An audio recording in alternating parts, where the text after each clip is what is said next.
Hello, very warm good evening. We are here now on the seventh and last day of 10th batch of Executive Development Program. My sincere gratitude to ICI President and all leaders of ICI.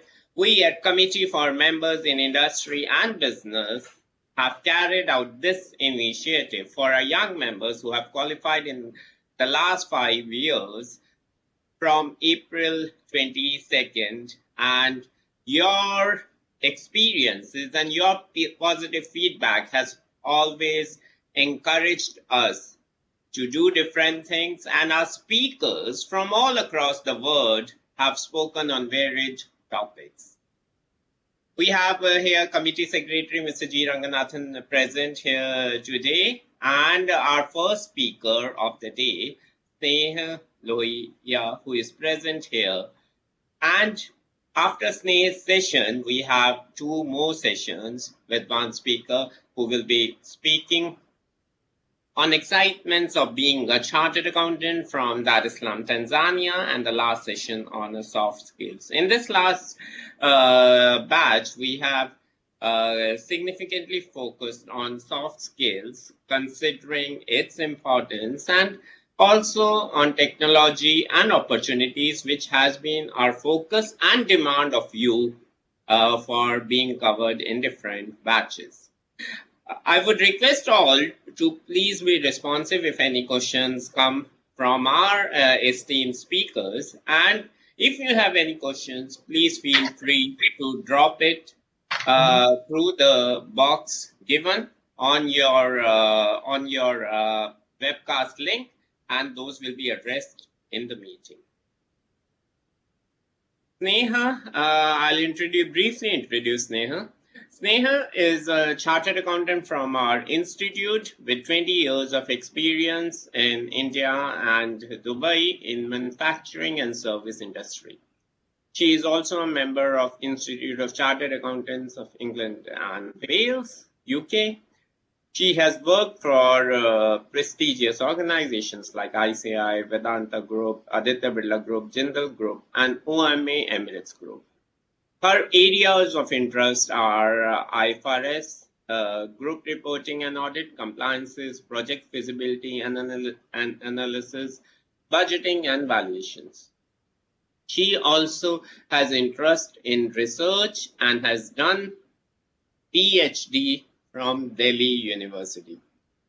Sneha has been living in UAE for a long time, and she also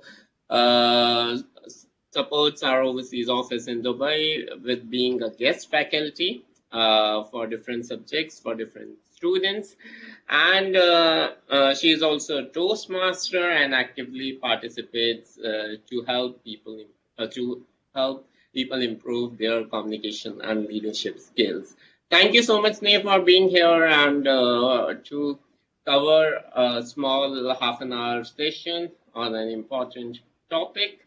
I'm sure this will make a key difference in the lives of our young members. So the audience which we have today is those who have qualified, members who have qualified in the last 5 years, with mostly members who are based in India. Some members are based abroad, but mostly they are based in India. And this is, I think, those who are in the 4th or 5th year of their employment. This is very important for significantly seeing that how quickly they can change the things within an organization for themselves grow, and also for our young members to plan that path which will help them to excel in their career. So thank you once again. I would request all our young members present here today to please give a big virtual round of applause for Sneha. And Sneha, the screen is yours. Thank you. Thank you, Prabhati for this nice introduction. Actually, I don't deserve it, but thanks a lot. And again, thank you ICI India and ICI Dubai for giving me this opportunity, for giving my experience tips to the young members. And I hope that this will be useful for them. Now, if somebody can share my presentation. Yes, yes, Neha, I can share. Just give me a second. I will. Okay. Yeah, sure. Today, actually, what I'm going to speak about is the skills which we need to have to grow in a corporate ladder. So, all of you, as we understand that you are recently qualified or you have qualified in the last 5 years. So, you would be maybe in the initial stages of your career. So, it's very important for you to understand why, what kind of skills you need and why you need them to grow further in your careers. I remember when I was in my first job, and once I asked my boss, because I keep on seeing some people who are so much hardworking, some people are not taking things seriously, and some of them are growing faster, some of them are not growing. So once I asked my boss, he like, why this is there, why some people are working so hard and some are not. Everyone's getting the same kind of remuneration. So whether this matters? So she said, yeah, it matters, and you should be more disciplined, more committed to your work. And now, after 20 years of experience, I can say she did not explain me so much detail, but she was very much right that it always pays to have these kind of skills. And I think you are fortunate enough to have this kind of program from ICAI because you are getting all these things at the very initial stage of your life. And if you take advantage of this, this will really going to help you. So what are these key skills which we need to have? So next slide, please. Yes, Neha.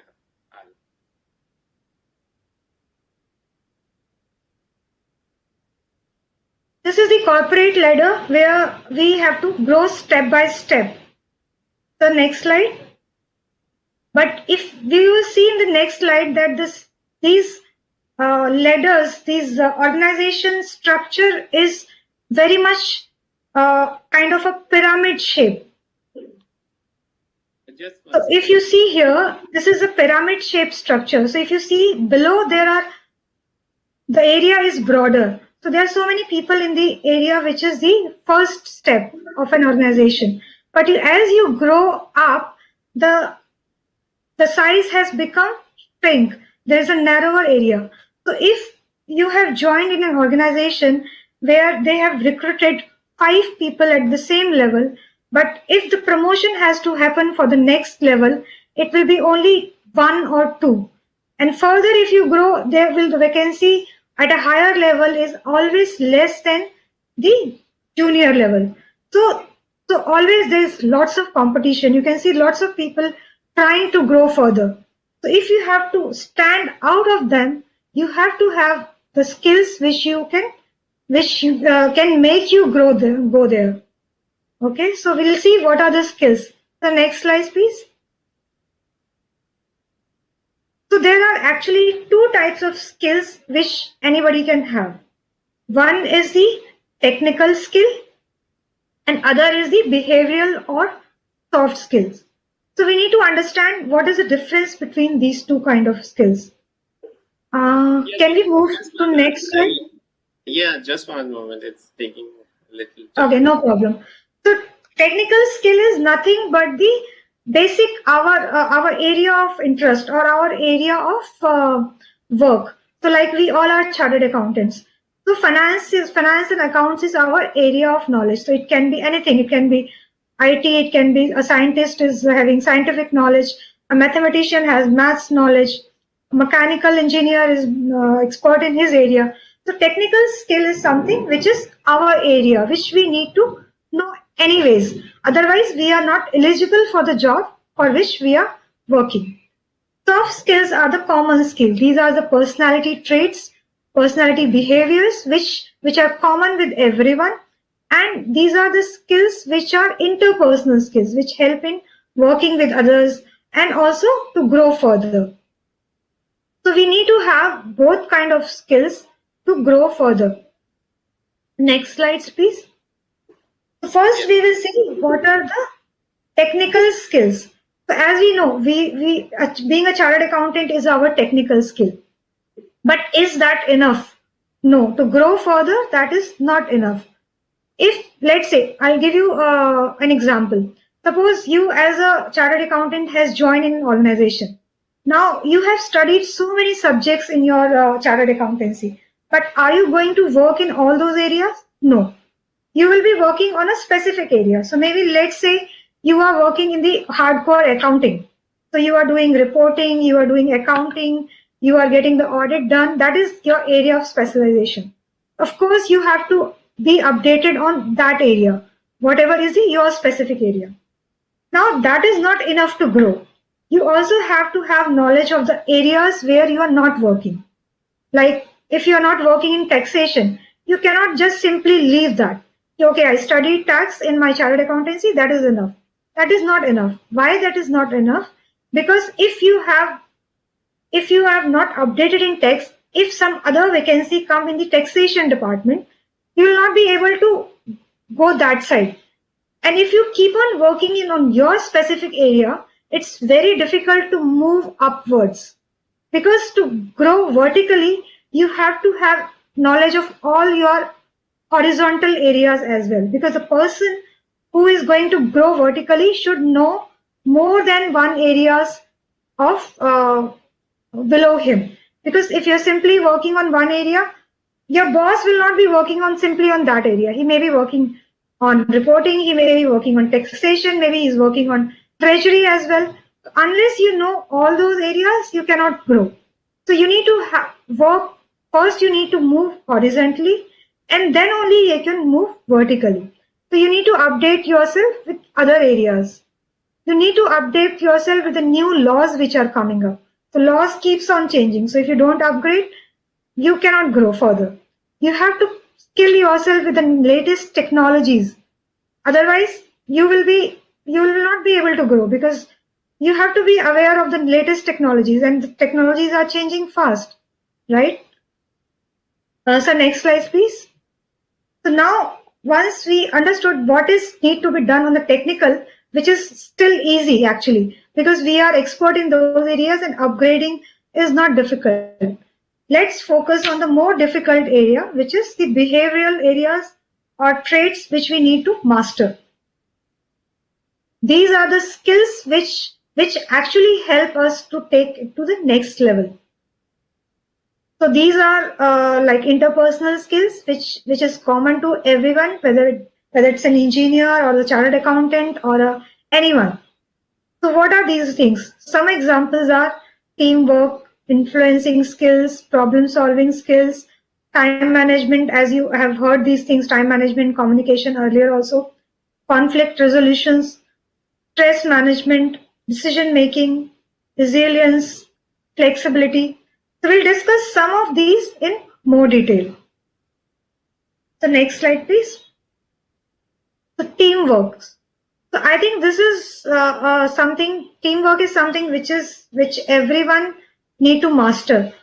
In an organization, you always work in team. There are very less roles which are individual based. And as you grow upward, you always have to have team management. You have to deal with your different departments. So you need to understand how to work in a team. So teamwork requires various traits. You have to manage people.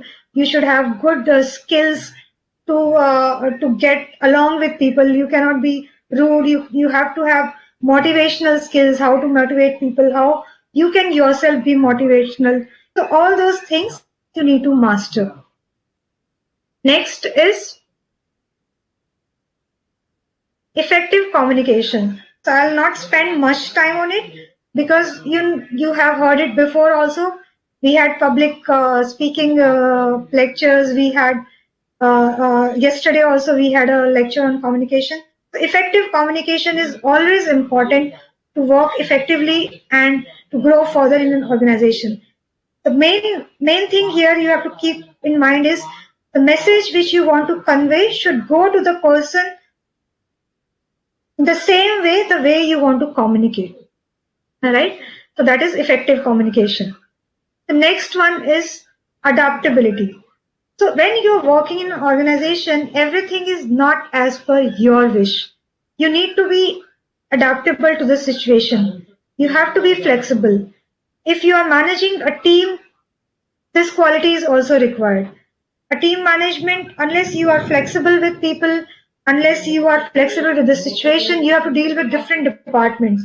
So unless you have the skills of being adaptable to different situations, you cannot grow, you cannot make your repo. In an organization, there are different departments. So everybody is different. They don't understand the way you work. You are a finance person, but if you have to explain finance to a engineer or a person who is working in an admin department or an HR guy, you have to get data from them. You cannot get them unless you adapt to their requirements. So this is a very important quality to grow in your organization. And obviously resilience is also required if you have to be adaptable. You have to be quickly, you have to come out if you are in an unfavorable situation, right? So you have to have this kind of skill.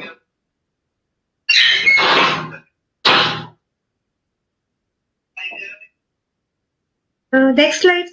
So next skill which we need to master is problem solving. Problem solving is something which is very much part of an organization. There will be lots of problems. There would be situations where we need to resolve the problems. Or sometimes even if we don't have problems, any of the things which are required to be done, they can have so many answers. So how to get the correct answer? Problem solving also involved to get the correct answer to the, or you can say like that, if there is a work to be done, there can be different ways to do that work. So how to resolve that? How to get the correct way to or best utilization of the resources? If we have to get some work done and there are 4 alternate ways. So problem solving also involves getting the right way to do that work. And also it includes having the skill of doing the things in a way that it resolves the problem which the organization is facing. Okay. Next important skill which we need to master is the next slide is the leadership. So leadership is something which is very much important, especially if you want to grow. Everyone, actually, if you see everyone, whether you are in a leadership position or not, you can be a leader. Because what is leadership actually? So leadership is something which includes decision making. So many times people are at a leadership position, but they are not able to take decisions, or they are hesitant to take decisions. So one of the trait which is important for having a leadership quality is you should be able to take decisions, timely decisions, and also you should be able to manage the situations and lead the people. So if you can lead people, leadership is not about just managing the people. It is about leading the people and making leaders. So if you can see, you have to stand ahead of the team and you have to guide them also. Okay, this way we have to do things. We cannot just stop doing things and tell them to do things. You have to help them doing things. Then only you can be a leader. And another important skill which is important to grow is, the next slide please, is actually the work ethics. So when you are working in an organization, following the work ethics is very important. Now we all know what is ethics. We have our ICI ethics also. So work ethic is nothing but do the things in a right manner, doing the things honestly, with integrity, with commitment, with responsibility. So as the accountability comes with responsibility, so when you will be seen as a person who is ethical. So generally the signs of ethics is if you are punctual, if you are on time, if you meet your deadlines, if you are delivering the things correctly. So if your manager is not finding much mistakes in your work, if you are doing things at the right time, if you are punctual, if you are having good relationship with your colleagues, with your co-workers. That is, and then some organization have their own values.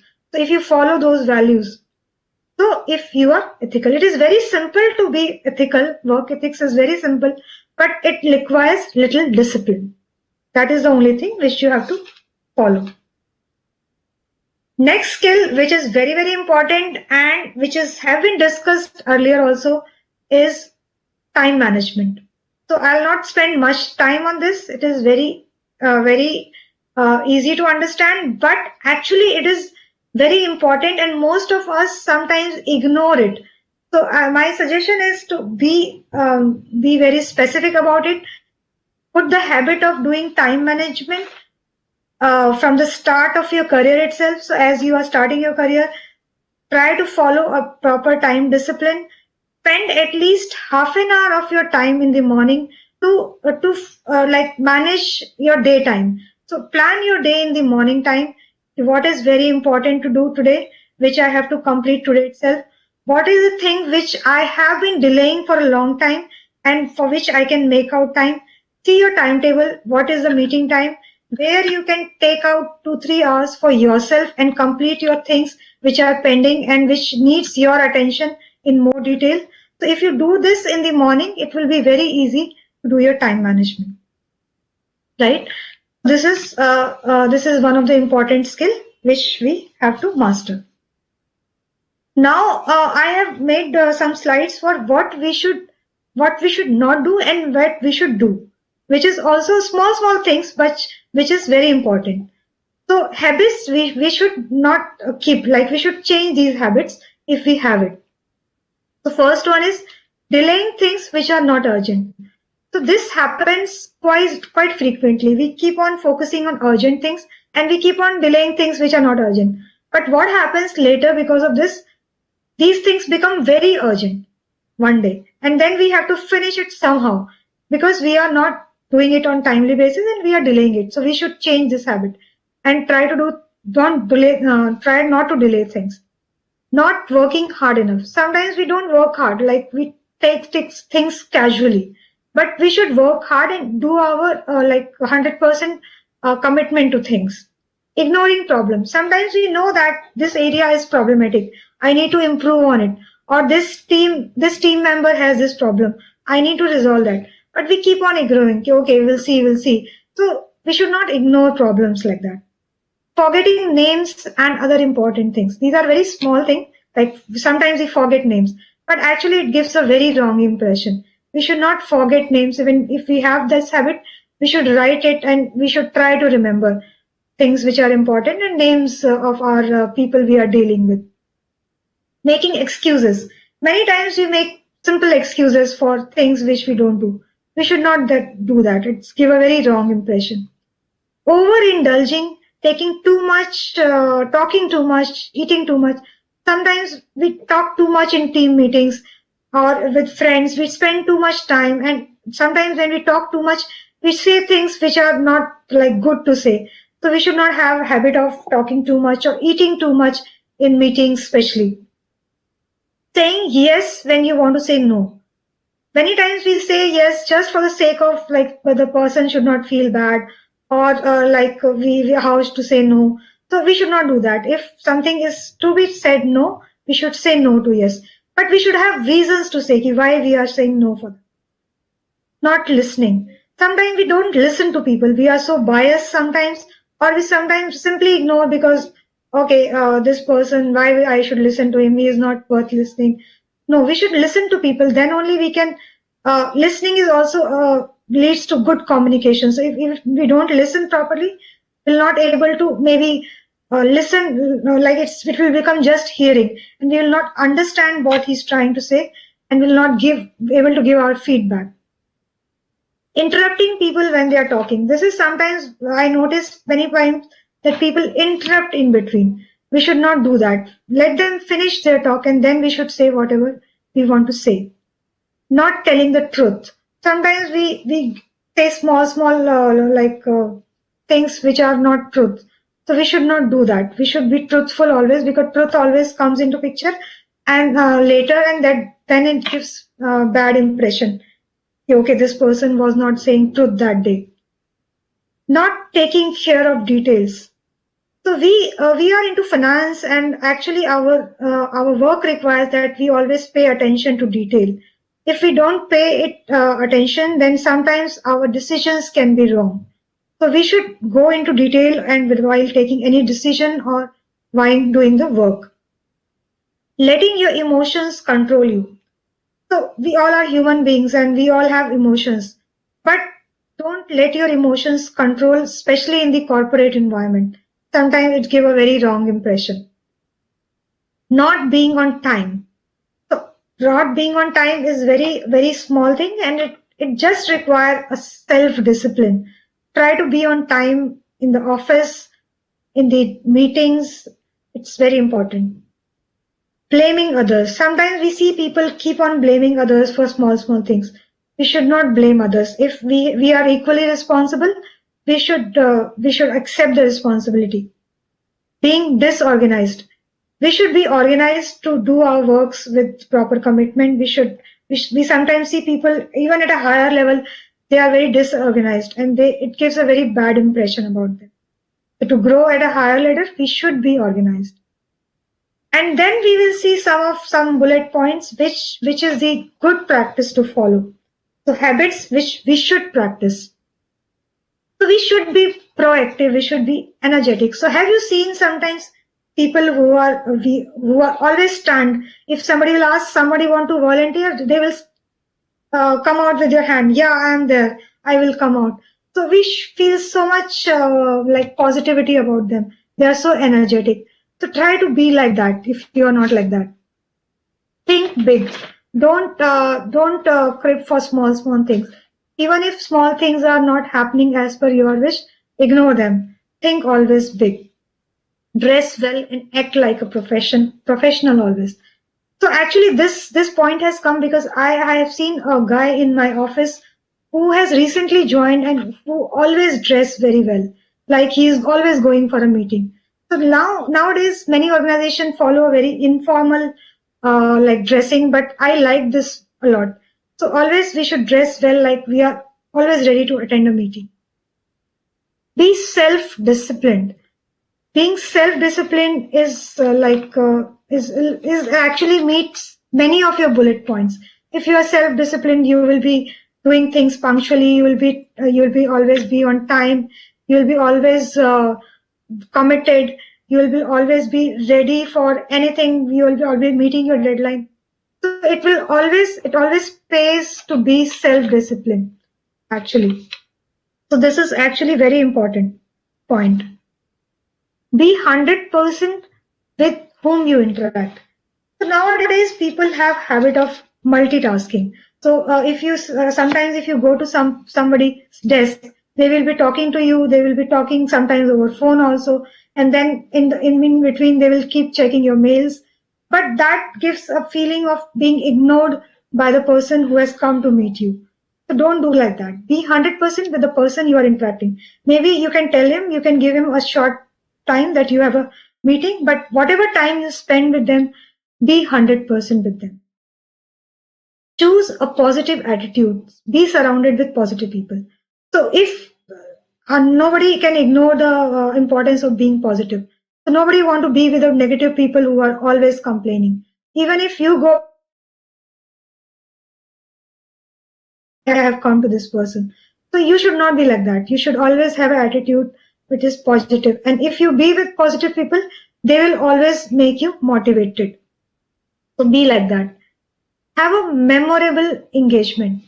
So anybody you meet, like outside your team is always meeting with you, so they know you. But anybody you meet outside your team, any other department head, your client, your auditor, make the meeting memorable. Like you should be positive, you should be energetic, you should be appreciable, you should appreciate their positive points and appreciate your team. So you should uh, make the meeting memorable so that he can remember you for a long time. Set your short-term and long-term goals. So always have a written, clearly defined, and within a time frame, like what you want to achieve. If it is short term, write your short term goals. If you have long-term goals, which you should always make, you write them down. It will keep you focused towards them and also try to help you to go in that direction. Think outside the box. So it's difficult to think outside the box, but if you have some issues in your organizations, think over it. Ki what are the ways we are tackling with them, and what extra can be done? What we can do to do some things in another way. So that becomes sometimes a very good initiative, and that makes you also a person who has thought about it, and you can be a good.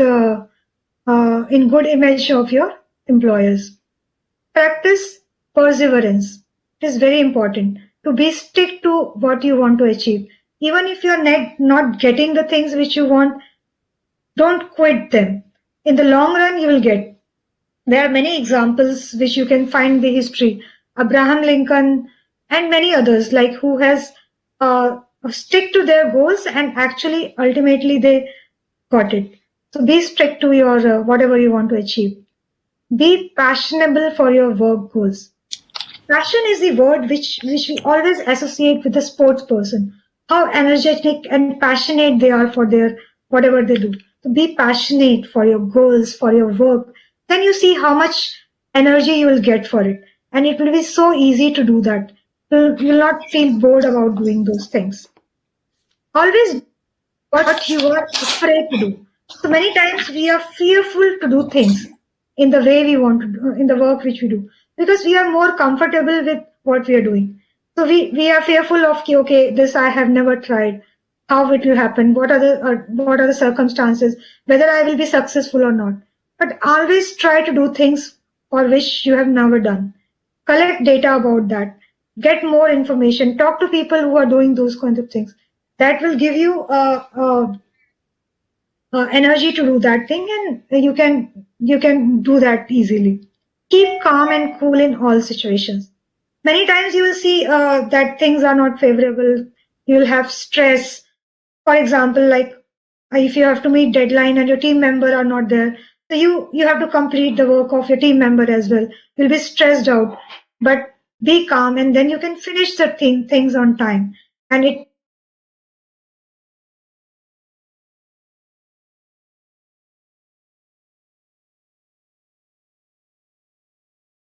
this time stress and you finish your work and finish the extra work also. Learn to work and contribute within the constraints. So as a team leader, you have to master on this. So that's why this is an important element to grow. Many times in our organization, there are so many constraints, there are so many issues. So if we learn to work, even if we are stressed, we are not having enough resources, we are having other constraints, no cooperation from other departments. But if we manage to get our work done, we have those skills, we can always succeed in life. Always appreciate things, people, and events.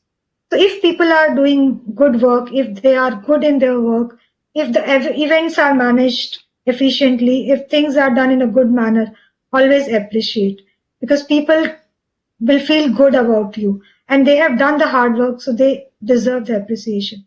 And they will also reciprocate with the same if you do with these things. And then last but very important, think how much committed you are. So all the points which are above, how much committed you are to those things. If you are committed, then you can achieve everything. If you follow them with proper discipline, you are going to succeed. So that's it from my side. Thanks everyone for listening. And if you have any questions, you're most welcome. Many thanks, Sneha. I would now request our committee secretary, Mr. G. Ranganathan, to please propose a vote of thanks to you. Yeah, it's a pleasure.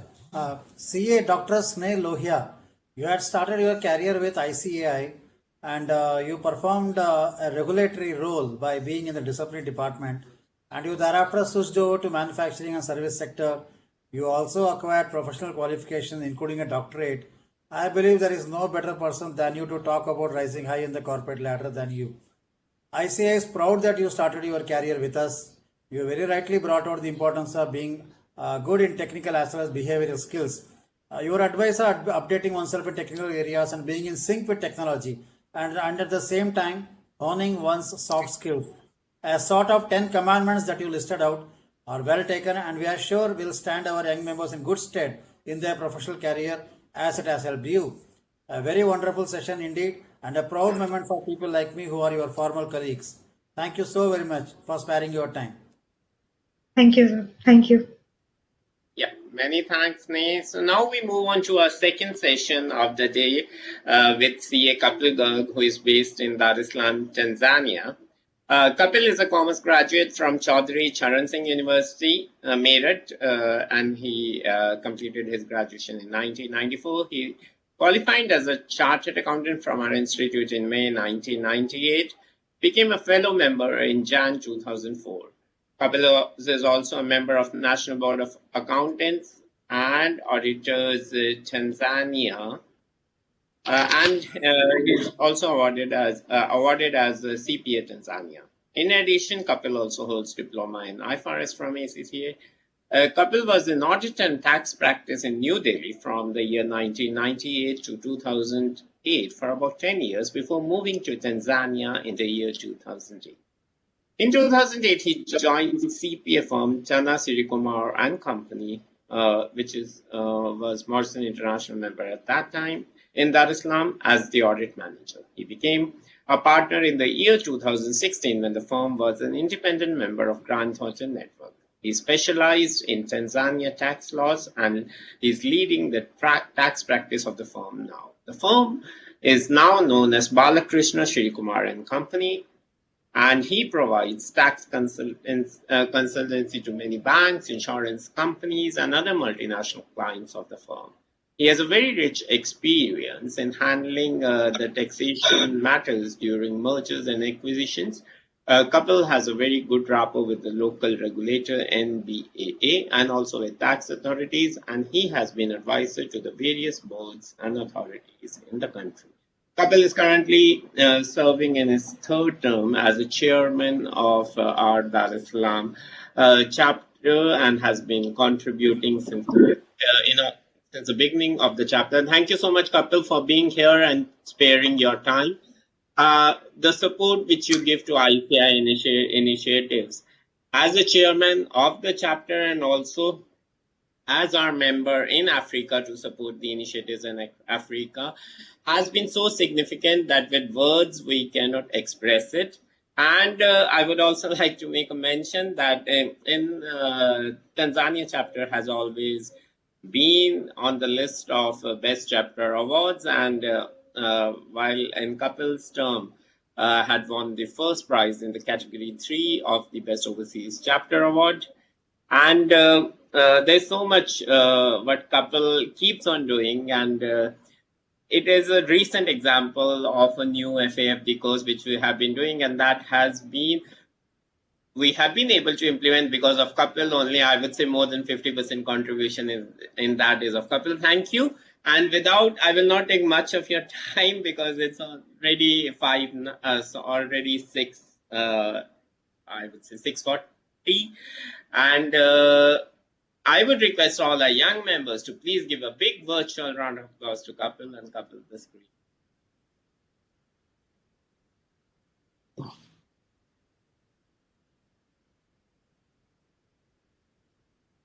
Thank you, Prabdeep ji, for the nice introduction.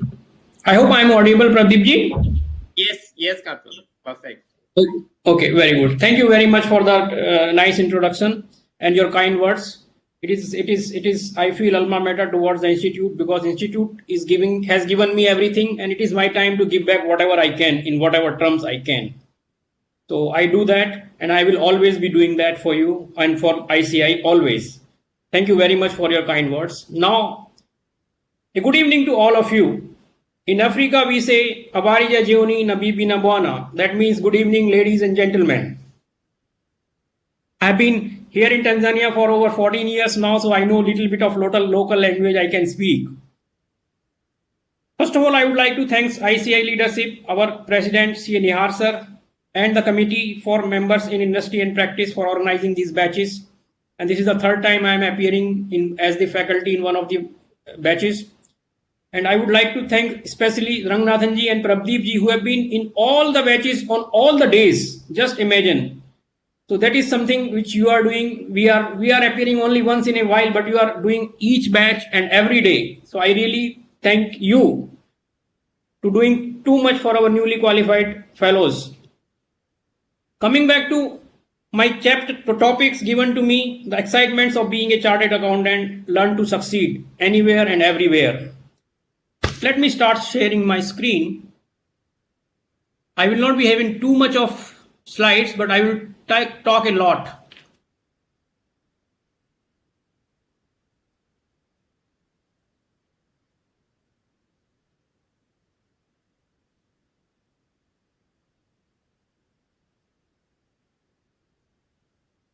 Hope it is visible, Prabdeep ji. Yes, sir, it is visible, sir. Yes, sir. Okay, perfect. So for today's topic is learn to succeed anywhere and everywhere through excitements of being a chartered accountant. So this is not any academic subject. So guys, please feel free, sit back, relax, and enjoy the session. Success. What is success? So what we are going to cover today, let me just take a quick. What is success? We are going to talk about what is success as per the dictionary and as in the general terms. What are the excitements of you being a chartered accountant, me being a chartered accountant, so many of us being a chartered accountant here? We'll talk a little bit about that because it is my feeling that it is our excitements as a chartered accountants which takes us to success on a daily basis. We'll also talk who am I and what are my excitements being a chartered accountant. Then I'll take you to the key factors which can contribute you to the success. And then if the time permits, any question is there, we'll take that. So first of all, what is success? So success, if you see the dictionary meaning, or even if you search the Google, there are so many definitions of success, but most of those are more or less the same. So they say that success is the opposite of failure, is the status of achieved and accomplished an aim or objective. Being successful means the achievement of desired visions and planned goals. The dictionary describes success as following: attaining wealth, prosperity, and or fame. So there are various definitions of success because success is something which cannot be fixed in terms of any one or two words or one or two sentences. What is success for me may not be success for you, and what is success for you may not be success for a third person. So success has got a wide meaning, but more or less the objective is the same, that whatever you want to achieve, if you are going to achieve that, is success. Yeah, it is true. But what is a success? Success is something, if your actions make you proud, that is success. There are so many definitions of success, and success is a continuous process. Suppose your goal was to become a chartered accountant. You have become a chartered accountant already in the year 2016, 17, 18, 19, or whenever you became. Doesn't stop there. Success doesn't stop there. You need to continue. You need to continue achieving the success by way of your actions in various fields. That was one objective, that you wanted to become a chartered accountant, which you have become. Now what? How do you want to carry this legacy of being successful in your life? So, when I say success, first and foremost, as I always mention, the biggest success for any chartered accountant is already there. The two letters in front of your name, that is C and A. Friends, that is the biggest success you have already achieved. Keep that always in mind. I don't get tired by saying this in any forum and any speeches whenever I give. First of all, you are an Indian. On the top of that, you are a chartered accountant. What more do you want to get success in your life? Believe me, you are going to get success only going forward. People may be saying these days that CAs are there in every street. CAs are there working for 20,000 rupees, 30,000 rupees. That's all fine. Negativity spreads fast. Don't go by that. If CAs are there in every street, just go to that street and find out. He will be the best person in that street, I can assure you.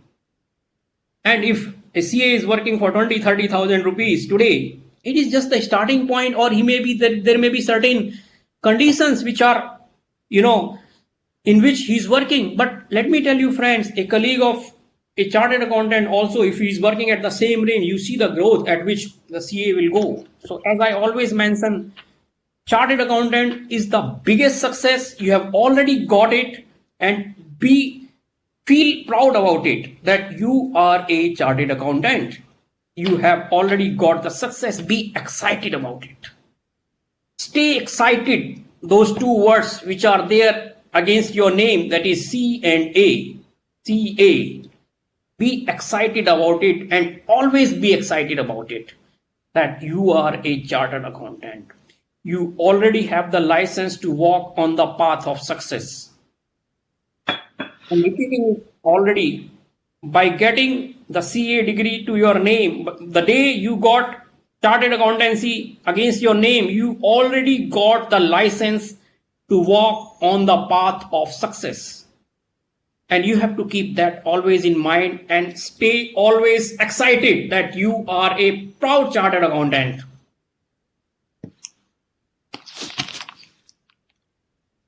So, as I say, be always excited about it.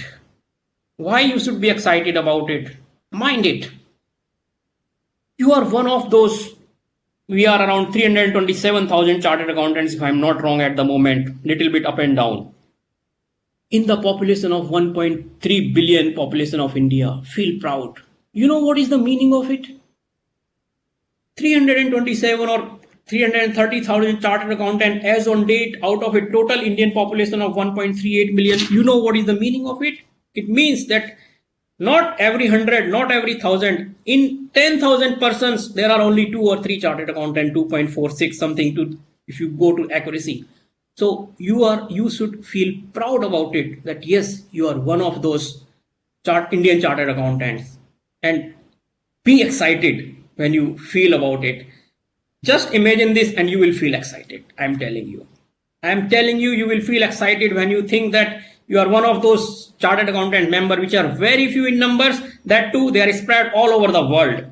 They are not only staying back in India, they are staying all over the world. You have the supreme qualification, which is known for its supremacy worldwide. Let me tell you, friends, our chartered accountancy qualification is something which is known for its supremacy, not only in India, but every country of the world. You go anywhere, you go to any continent, any country, Indian chartered accountant, you will be recognized in a very high manner. You will be recognized at a very high value if you are an Indian chartered accountant, because our system are so robust. You have done lot of hard work to get that qualification, and let me tell you that you will not regret that you are not being recognized. You will be recognized everywhere in the world, wherever you go. Indian CAs are valued globally and are preferred over accountants and financial professionals of other countries. I can give you a simple example of this. Here in Tanzania, we have got Indian chartered accountants. We have got so many other accountants, even the local CPAs, ACCAs, ICPAs. I am the witness that Indian CAs are treated at the most top level wherever they go, and all the chartered accountants which are here, they are occupying the top position in the organization for which they are working. That is something which we should again feel proud and be excited about that. You may be at your initial stage of your career. Fine, that's okay. But you are going to, climb the ladder fast. My previous speaker she was telling that how to climb the corporate ladder. You have to, you have to follow the rules to climb the corporate ladder. You have to be patient. You have to be patient. You have to be, be systematic to find the growth. But as I told you, Indian chartered accountants are treated at the top level. And one more example I would like to give you. Our chapter, ICA chapter in Dar es Salaam, was established in 2015, and 2018, it was a coincidence that when I was the chairman, the first term, I was serving as the first term as the chairman of the chapter in 2018. It happens to be that our MOU was signed with ICI and the local regulator, which is National Board of Accountants and Auditors, which Prabdeep ji was mentioning that I'm a member. Yes, I'm a member. I hold the CPA degree. So it happens to be a coincidence that when I was the chairman, we signed an MOU with NBAA, local governing body. NBA is like ICI in India, NBA in Tanzania. After signing the memorandum of understanding, when we had a first meeting with them, their executive director came to my office and said that, Kapil, first thing I want is something from you as a favor. I said, name it. He said that we know your systems are so robust, your examination and your systems, your syllabus, your curriculum are so robust. We want our students' curriculum to be vetted by ICI. Just imagine, friends, how proud I feel of myself and ICI. They wanted that the first thing. We did it for that. We immediately requested ICI, and thanks to ICI leadership, again, they reviewed their syllabus, they reviewed the curriculum, and they gave their comments. And that curriculum, whatever comments they gave, everything has been implemented by our local regulator. So I feel proud. I feel excited that I came in this country, and I'm assisting them. I'm helping them to get their local CPA's course in line with our ICI courses. You feel good about it. You feel excited. So be always excited. Be always excited that you are a chartered accountant. Your signature has a unique value. You know all this, that our signature, whether you are a 1-year experienced chartered accountant or a 10-year experience or whatever is, signature has the same value of a chartered accountant's. So use it very wisely. Think before signing that this signed documents will be trusted by so many stakeholders. You should feel proud again about it while signing any documents, any reports. You should be excited again. So I am linking excitement with the success. The more you feel excited, the more you will go to the path of success and you will achieve it. I'm sure I'll tell you.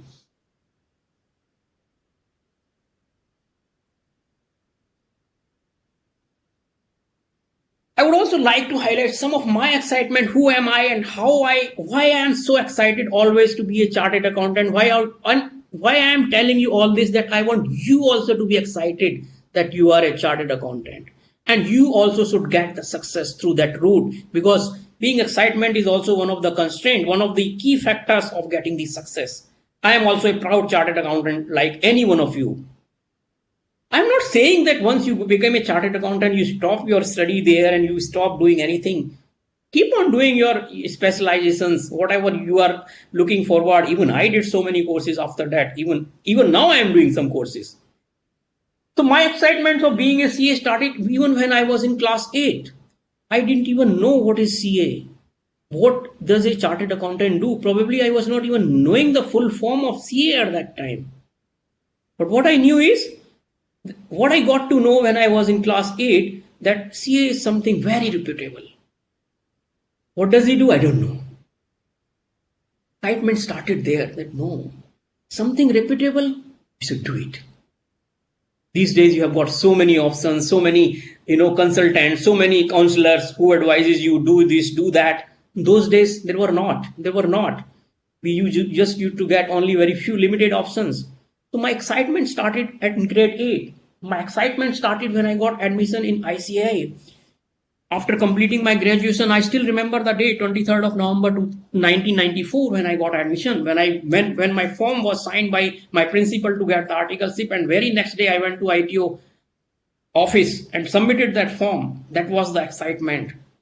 My excitement continued on 12th of July 1998, which has completed 23 years now, 4 months and 12 days about, when I got the result.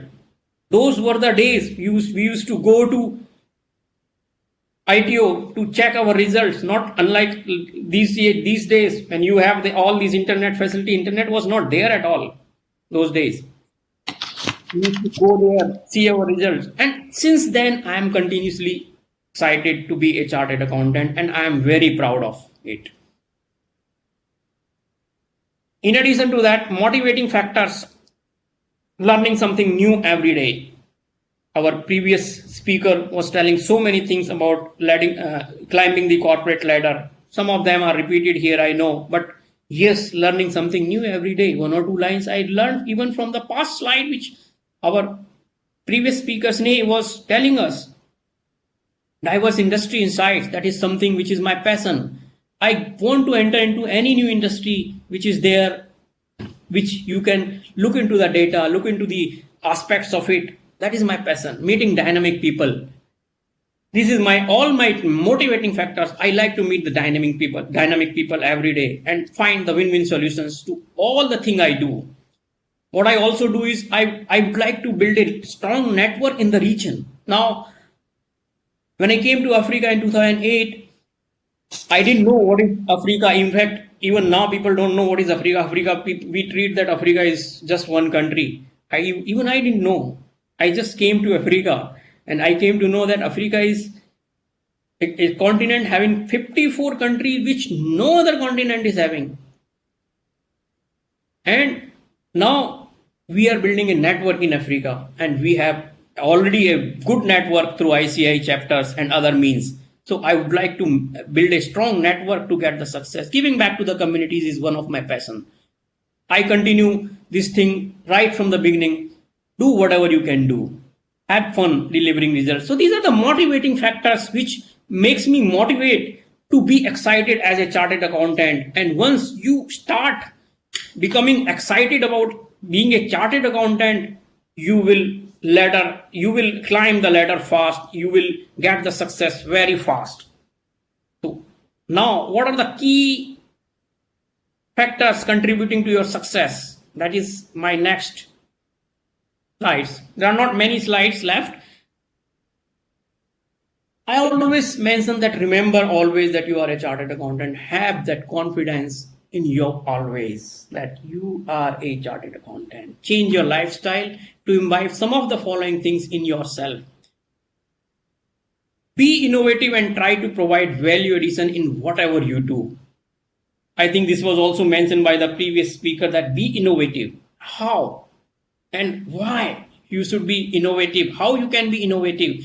You will say that, sir, I am a finance manager, or I am an assistant finance manager, or I am a chief accountant. I have been given this job of posting these entries or making these, reports. What innovation do I do in that? You can do. You are a chartered accountant. That is why you are different from others. Believe me, you can do that. That is why you are different from others. You can do so many innovation even in a simple job as an accountant. You can see what is happening in the company, what is happening in your organization. Is it irrespective of whatever type of organization it is, you can do, and you can find the way to improve the things. You can find the way where people will find value addition, whether it is your company yourself, your management, your top management, or the clients which you are serving. Suppose you are working in a service industries. Suppose you're working in a service industry and you have been assigned any assignment for any of your client. Try and find. Don't just go by the set rules of accounts and finance or the tax, whatever the assignment is. Just have a bird eye view of the overall assignment you have been given and see how you can provide value addition to your client. How you can provide value addition to your firm or your company or your organization for which you are working.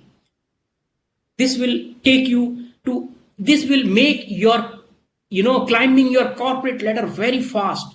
Once you start providing value addition to your organization or to your clients, you will be noticed everywhere. And you will, believe me, you will get the success, and you will get the success at a very fast rate. And that is why we chartered accountants succeed at a very fast rate.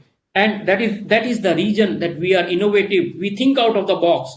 We give new value addition in whatever we do. And that is how we provide value addition. Never give up. We are not born to give up. Chartered accountants will never give up. Come what may, whatever has been given to you, you have to do that. Never ever give up. Sometimes my people say that, sir, this is not possible. Ho hi nahi sakta hai. It's not there in the law. If the law is abiding, that law is saying, no, it has not happened. How do I do that? I understand there may be sometimes there may be constraint that a job is assigned to you, but that is not possible for some practical reasons, or there are some reasons which are beyond your control and it is not possible. Fine. If it is not possible, keep in mind two things. One, it is you are not able to do that not because of your inability. Okay? You are not, if you are not able to accomplish that job, it is not because of your inability to. There are external factors affecting that. So that is not called given up. In that situation, what you should do, you should think what are the alternate that you can provide for that assignment which is not possible because of ABC reasons. Fine. I came across an assignment that, okay, this was not possible. Fine. We sat with the client, said that, look, these are the provisions of the law. It is not possible for 1, 2, 3 regions, but you can do in a slightly different manner than it is possible. So you will not be taken that you have given up. And actually you have not given up. Even if you could not perform to whatever the scope of work was initially given to you, but you have not given up. You have given a solution to your client, which they will, in fact, they will appreciate you more for that. That look, I met that chartered accountant in spite of the fact that this work was not possible. He provided me better solution and he gave me a solution which I am very happy. And that is how you should learn to get the appreciation even in cases where you are not able to complete the assignment. Find out opportunities in every problem. Don't have the tendency of saying no. As previous speaker, as I mentioned, she was also mentioning a bit about it. We as a chartered accountant, sometimes new assignment comes to us, we say, no, yeah, this has got so many things. This, we'll have to go there, we'll have to do this. Yes, that is why you're special. That is what you're meant for. If there are problems, take them as the opportunities. The problems of your client, the problems of your organizations are the opportunities for you, and you can make best use of those problems as the opportunities for you and get success. And that is how I get success. I'm telling you, I'll give you a simple success story in my next slide. Always be ready to grab the opportunities. Opportunities are in plenty. As I mentioned in the beginning, you may be at the initial stage of your careers, but opportunities will come in plenty in front of you going forward, being a chartered accountant. And try and grab those opportunities. Don't even try to leave a single one until and unless there are certain restrictions on that. I'm not saying do unethical things. I'm not saying do illegal things. But whatever the ethical opportunities, good opportunities are coming your way, just go and grab it. Just to give you an example, when I moved to Africa in 2008, there were so many opposed against me. Why are you going to Africa? Oh my God, Africa is it a jungle? It's like, what are you going to do there? I said, no, nothing doing. I'm getting an opportunity. Let me see what will I lose if I don't get. I'll come back. That is the only thing now. I'm a chartered accountant. I am not something that if I go and come back, I will not get a job or I will not get a work back home. Try and grab the opportunities. It is not only about getting the opportunity outside. Whatever opportunity you get during your current assignment, during your current opportunity, during your current status, whatever opportunities are there, grab and the success will come to you. Analyze your weaknesses and make improvements. In the previous slides, in fact, there were some of these mentioned already. Communication skills are very important. A complete topic was just presented by Sneh on the communication skills. Very important. It's very important because we are seeing this. With due respect, the communication skills of our fellow chartered accountants were not up to the mark. Of late, there has been a great improvement, but still there has been a lack in the communication skills. The skills are not up to the mark. If you are one of them, there are hundreds of means and ways available to improve your communication skills these days. Do that. Do the lot of PR in the corporate world. That is the most important thing I always do. PR is very important. When you are there on the job and when you are climbing the corporate ladder, your technical knowledge, silent technical knowledge accounts for only 50% of your success. The rest 50% always accounts for how good you are in PR. I'm talking about when you you are climbing the ladder, when you are going to the senior positions. The more senior you go, the more your PR skills should be there. Do not be hesitating. We always used to have hesitative nature. Avoid procrastinations. So many people have the tendency to do. We'll do it. अभी तो time है, कर लेंगे. We'll do it. You have 2 weeks to go. After 2 weeks also you have to do it, na? Why don't you finish it and get going, so that the new opportunity may come in the 2 weeks, so that you can grab that also. Suppose this is due in 2 weeks, you can do it today. You're not doing it because it is 2 weeks after, and after 2 weeks some good opportunity came and you could not take that then. So avoid that. This is something which I learned after coming here. I'll give you just simple example. Accounts you're submitting to the authorities in June. Why? And that too in the last 5 days. Sir, this is what happens because client doesn't come. And why do we start doing audit from January, in the month of January itself? Then we said, and we formalized a policy where we set the limits to the client, and now it has improved a lot. Now it doesn't go on the last day, and the last day my people are relaxed. So it is just a management, better management, time management. You need to do time management. Keep yourself updated with the latest emerging topics. That is also very important. Again, unless you are updated with the emerging topics in today's world, there is a new ABCD now. A is known for artificial intelligence now, B for blockchain, C for cryptocurrency, and D for digitalizations. There is a new ABCD has changed. And daily new data science, data analytics is one of the emerging topics which is coming these days. You need to keep yourself updated. I'm not saying you become expert of those. Depending upon what profession you are in, depending upon what business you are in, but you should be aware of it. You should try to get as much as possible. If you do all those things, you will write your own success stories, let me assure you. You will write your own success stories on a daily basis, on a weekly basis. You should be excited. When you go into the office in the morning, you should be excited that today I am going to achieve this. You will be able to write so many success stories. I'll give you a simple example of success story. I am very fond of writing the success stories. And 2 weeks ago, I wrote a very, I think probably the biggest success story of my life. It was 6 months ago, a client came for a tax problem. Tax is something which is very close to my heart. I work very closely with the tax authorities. Tax is something which is, very, very close to my heart and soul. And I give 200% when it comes to the tax matters. 6 months ago, a client, multinational client from US, based in US, came to us and says that we have a tax problem. We are not your client, but we have heard a lot about you. So we want to give you an assignment.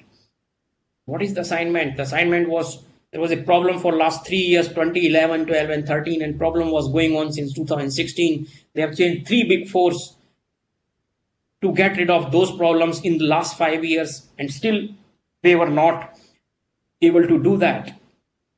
In spite of the fact that they did the objection, they did the appeals, and the appeals board also did this one, and then the matter went to the tribunal. And in these 5 years, this company had changed 3 consultants, all 3 were big fours. I cannot name the company or the names. They said that we came to you because we have been given reference and we are sure that we are not wrong. I said, if you are not wrong, why it has taken 5 years? And why 3 times you have got failed your consultants? I said, sir, we don't know, but we are sure we are not wrong. I said, okay, fine, give us. We heard the case, said, give us 2-3 days time, we'll get back to you. We discussed internally.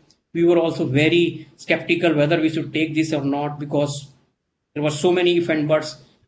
And when I studied, I just found a small ray of hope in one of the papers which was submitted in the appeal, which nobody has given the attention to. And we capitalized on that, and within 3 months we solved that problem which was lying on for 5 years. And believe me, this tax was running into millions of dollars. It was around $8 million, the tax liability in the tax.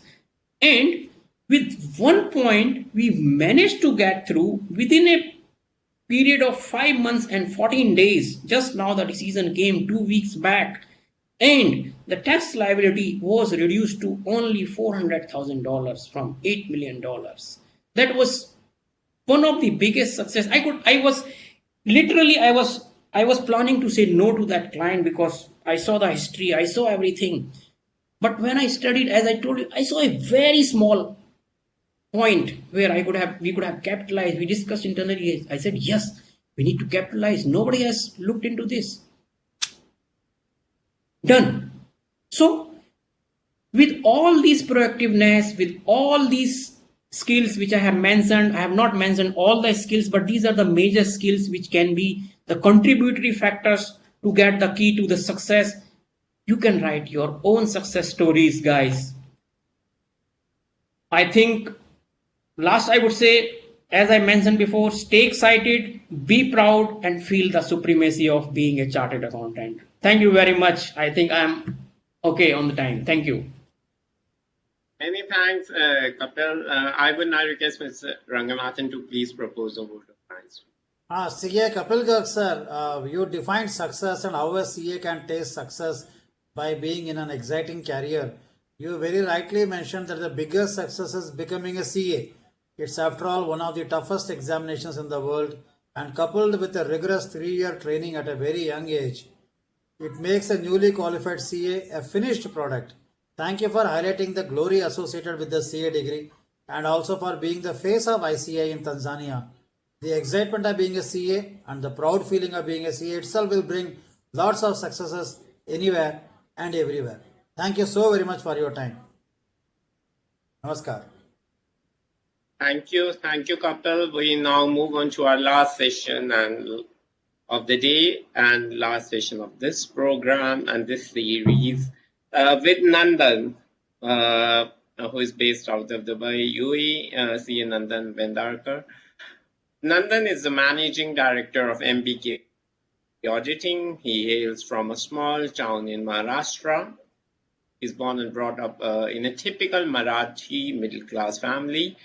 And he finished his schooling and junior college there. For his undergrad studies, he moved to Pune, and his educational qualifications include BCom from Savitribai Phule University, Chartered Accountancy from our institute, MDP in Strategic Finance from IIM Ahmedabad, FMVA from Corporate Financial Institute Canada, Professional Stock Trader Part 1 and Part 2 series from Online Trading Academy, USA Level 4 certificate in Advanced Wealth Management from CISI UK, trained a trainer from TAP Foundation India. Over the last 30 years, Nandan has worked as a professional at various levels with Landmark Group, Al-Hokair Group, Future Group, Neurot Group, Eurostar Group, EFS Group, to name a few. He has traveled to over 50 countries for business and pleasure across 4 continents. He is also a board member of GMNI and president of Asia Pacific region of GMNI, which is one of the largest accounting association. Thank you so much, Nandan, for being here, and I would like to place on records the contribution which you have given when VAT was implemented in UAE to the initiatives of ICAI, coupled very closely, spoken about his association with tax and your contribution in indirect taxes in UAE has been very significant. And I would like to say that, when we were doing initial batches of certificate course in VAT, and we were running multiple batches, and more than half of the weekend Nandan was spending with us in our overseas office, and so much commitment he has. And it was not only limited to certificate course, but also to the VAT publications and VAT articles and other initiatives which we were running at that point of time. More than 11 initiatives we were running, and the support of Nandan in everyone was very significant. And whenever I go to Nandan for any work, he never says no. And And a great thing is Nandan initially comes from industry, but over the last few years, I do not remember whether it is 6 or 10 years, Nandan, that you are in practice. So you bring in a very significant experience of both the sides, and that makes a big difference whenever you take the stage. So thank you for being here. We are running around 10 minutes late, and let's see how we can go on time. You are champion in managing time, and I request all our members to please give a big virtual round of applause to Nandan and Nandan is great. Thank you, Prabdeep ji, for such a, I don't know, what shall I say, kind of introduction. It's flattering me. Let me see if I can live up to the expectations. Give me a second. I just want to put up the presentation. Yeah, that's here.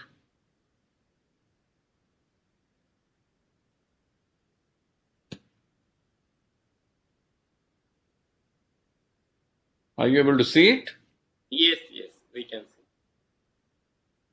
What happened? Okay, great. So I think we are already late, and I think all the eyes and ears are for India-Pakistan clash, which is about to begin in few minutes. So I hope I make it more exciting than India-Pakistan clash, but I don't think that is going to be possible. So let me see how I can keep you engaged on the soft skills. Thank you, Kapilji. I think you have covered lots of issues on the soft skills. And I think you also had a full session on the communication skills. So I think one of the important skills is communication skills. And I'm going to talk about it a little bit differently. But let's see what I'm going to cover. I think, Prabdeep ji, I got 45 minutes or so.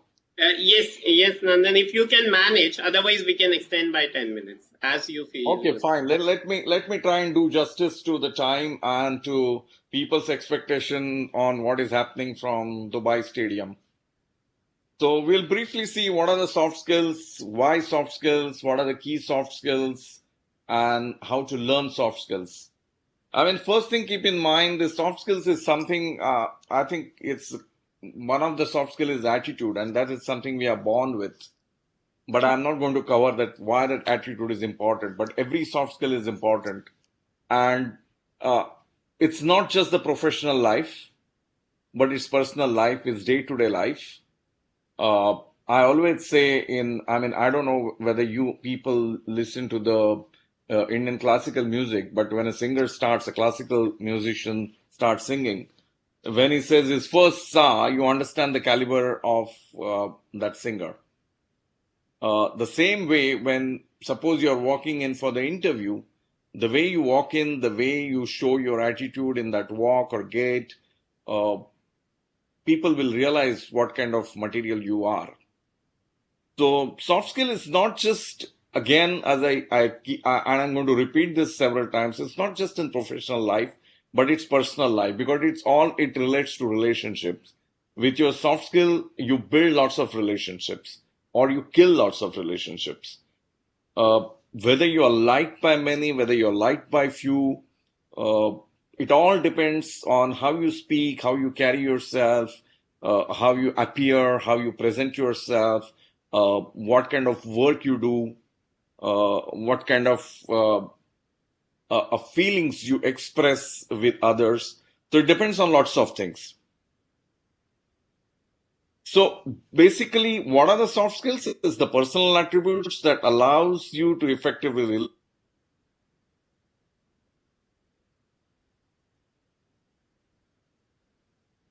in a social environment. So it need not be in the professional environment alone.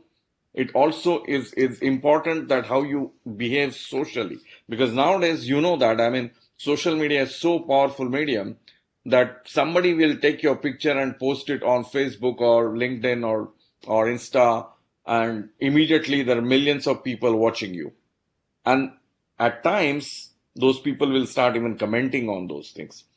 So don't think that the way, all your soft skills and how you use your soft skills is important only 9 to 5, but it's 24 hours. It also depends how you behave with your parents, how you behave with your siblings, how you behave with your spouse, how you behave with your friend, how you behave at a marketplace, in a shopping mall, in a cinema house. It matters everything. So let's look at some of those. Sorry. So again, I've talked about this. It's highly competitive market, relationship matters, and trust me, this is one of the important points in this soft skills. There is no automation or artificial intelligence. All this intelligence has to come from your brain, and that has to be imbibed in you as your skills. So what are the soft skills? There are lots of. I've just mentioned here about 9 soft skills, which is empathy, communication, teamwork, problem solving, time management, flexibility and adaptability, self-motivation, leadership, conflict management and resolution, and you can add n number of soft skills like attitude, as I say, 1, and you can name literally tens of thousands. But let's look at some of the things. So what is empathy? Empathy is nothing but ability to understand another's pain and to consider complexity issues behind that person's perspective. In our life, we always say somebody is not well, somebody is crying, somebody has suffered some losses. We always say, oh, I understand how you feel. It's a very common language we use. Oh, I know what you're going through. What does that mean? Are you taking any further steps than saying that? Are you trying to help them? Are you trying to really understand the issue, or you're just making a lip service? One of the important things in empathy, and that there are various types of empathies: emotional, cognitive, reflexive. Forget about what this the jargon it is. But the most important thing, even the person who is suffering should feel that you are with him in this time of crisis. It could be anything. It's need not be a financial loss. It could be emotional. Somebody might have lost his near and dear one. Somebody might have lost a job. And these are very common situations in our day-to-day life. The question is, are you showing that empathy to him? Are you feeling the same pain he is feeling? And are you making him understand that, yes, whatever happens, I will be there with you in thick and thin. And this matters the most in our personal life, and these days more so in our professional life. The simple reason is, it's like somebody comes at 6 o'clock in the evening, he wants to go home, and some bomb comes and the boss says, I want to do this and we should finish this today, blah, blah, blah, and you have something urgent, important to do at home. How do you deal with it? Of course, there is no solution to that, but the question is are you feeling the same pain the other person is feeling, and are you letting him know that you are with him? So empathy is one of the important thing. It goes a lot emotionally. Practically, you may or you may not do something for him. But even if you make a call to somebody and tell him that, boss, yes, I'm there with you. Let me know what you need. Most of the times, nobody will get back to you for something specific. But just the confidence that someone is with me, that makes wonders. So how does it work? As I said, helps to forge stronger interpersonal relationship between team members and colleagues, result in improved morale and confidence. Organizations allows the employees to make mistakes and learn and grow, thereby making them feel comfortable. And organizations that demonstrate empathy thrives. It's the friendship. Why do you think the friends are there for life? Because of these things, because it need not be called something as empathy, but just that you show that collective feeling with them. That's what helps a lot. That was improves your morale. That was build the confidence. And if you are confident, if your morale is high, if you're confident, the results will be amazing. Again, I'm saying it need not be a professional life. Give attention to these matters, even in personal life, even in building relationships. And those relationships, again, need not be professional, need not be very personal, but those relationships would be even third person whom you really rarely meet, or you meet on a regular basis. Communication. I think you had the full session on communication. There are various ways you can communicate: verbal, non-verbal, body language, and there are various types, one to many, one to one, and several. How important is the communication?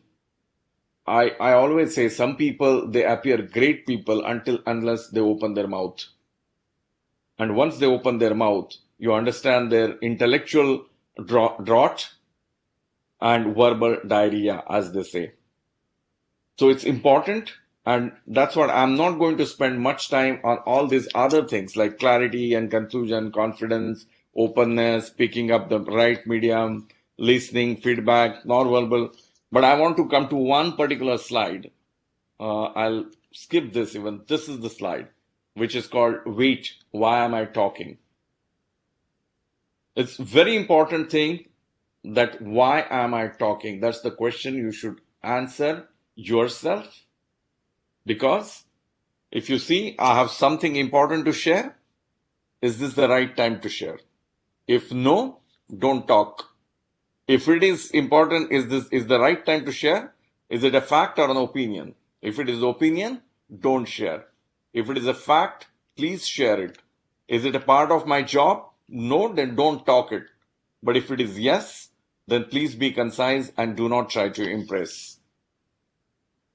Again, take the right hand side. I have an on topic contribution. If no, don't open your mouth. If it is your turn, yes. Has someone already made that contribution? If yes, again, no need to talk until unless you have got something new to add. And if there is nothing, and if nobody has contributed that, then of course talk and be very concise.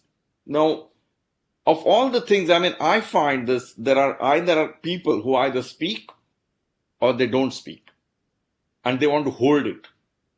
Because one of the reason why people hold it, I find it, they lack confidence. And then the first question comes to their mind, am I talking stupid? Is it a wrong question? Shall I speak now? What will my boss say? What will my colleagues say? Is it the right time to talk? And all those things, people hold it.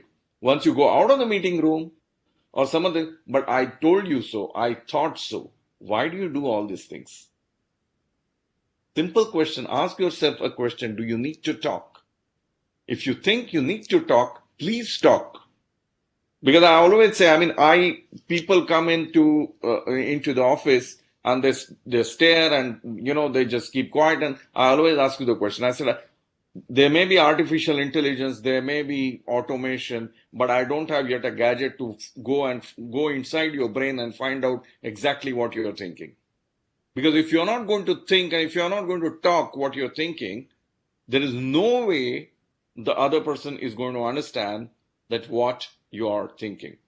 And if you want to be noticed, if you have something to talk, you better say it. I'll give you one more thing. If you don't open your mouth at times, you yourself won't know whether you are right or wrong.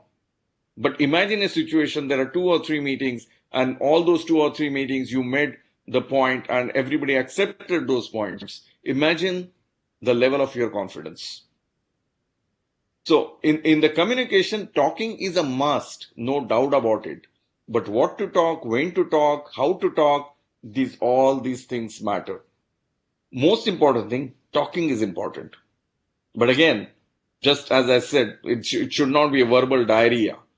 It should be concise, to the point, and being given in the allotted time frame.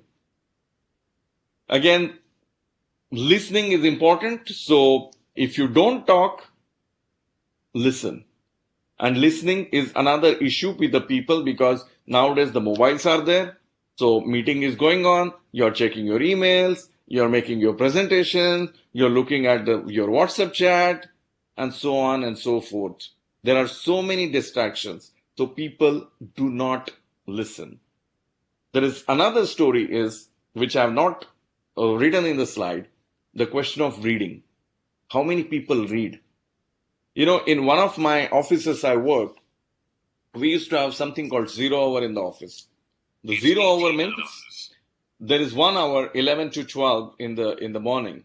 We are supposed to deposit the mobile phones with those secretaries, and secretary will switch off the landlines. And what we are supposed to do in those 1 hour is just read. There could be anything. There could be reports, there could be message, there could be emails, whatever it is. Even my boss used to say, okay, even if you want to read a business newspaper, read it. I have no problem. But you're not talking to your colleague. You're not talking on the phone. So reading.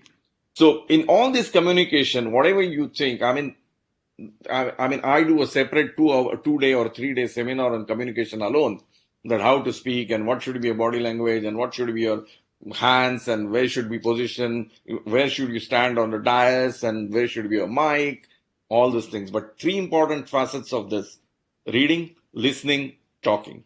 Most important thing, talking. Your talking will not improve until unless you have practice. Your talking will not improve until unless you read a lot. Because when you read something, you will remember 20% of it. So you need to read more and more, probably the same report more and more, like the way we used to do for the examination. So that is another aspect of the communication. So let's carry on with the teamwork. Teamwork is something, in today's world, I always say there's nothing you can achieve individually. Absolutely nothing you can achieve individually. You have to make teams. The team knowledge could be for anything. We all are chartered accountants. Our knowledge in tax and accounting is fabulous. What about our knowledge of marketing? What about our knowledge of technology? What about knowledge of blockchain? What about our knowledge of AI? All these things, you are not going to be expert in this. So the teamwork has to be there. You need to collaborate with people. It could be in the office. It's in the house. Your parents do something, you do something, your spouse does something, and you run a whole home. So it's a teamwork. So even in the office, how to build the teams? One of the most important thing, like emphasize common interests, talk about importance of building trust and collaboration, increase the incentives for mutual cooperation, celebrate team achievements and successes, create a system that allows you to easily integrate new team members, teach the importance of conflict resolution, build your team inside and outside the office. Like HR does lots of those things. The HR always has some funny terms, and they say, okay, we are doing offshore or off the office, and we are going to do team building. Like every one of you have done it. One of the important thing is when the new team member comes, how do you make him feel home? Most important. It's like in your house, when you get married, your wife comes into your house. How do you make her comfortable? Is as important or equally important as making your new colleague very homely in the new job. Again, celebrating achievements and successes.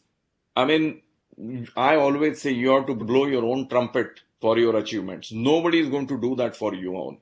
So even if it is team members, make it a big fuss about it. Make a noise about it that somebody did something. And you will know that suddenly that person will be known across the office. And he will be known, and then you know that team building is what is the advantages of team building.